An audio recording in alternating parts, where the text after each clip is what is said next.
Today, this story took on a life of its own. Initial firefighter reports of Kathleen White's crash last week indicated that she was swaying after she got out of her car, but Public Safety Director Darren White showed up at the scene, drove her away with no DWI or drug test. That started a field day of internet allegations. Was his wife drunk or high?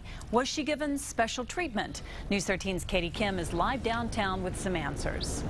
Dick and Diane, a very emotional Darren White addressed the media late this evening. White says he had no choice but to reveal his wife's private medical records to stop the rumors.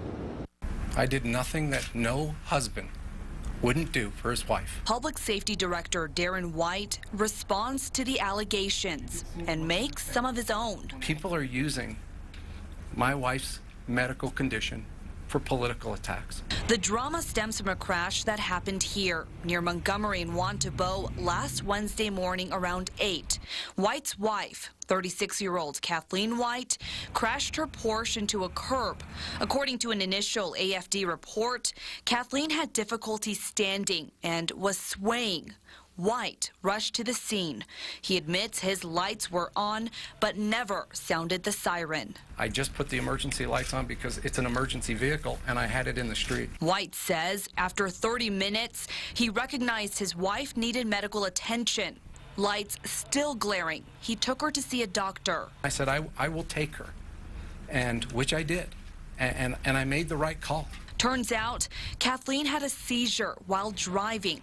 Her vision blurred. She has no recollection whatsoever. Sources close to the investigation say she seemed to be impaired, but field sobriety tests weren't conducted on scene. Police Chief Ray Schultz says there were no signs of drugs or alcohol, so those kinds of tests weren't needed.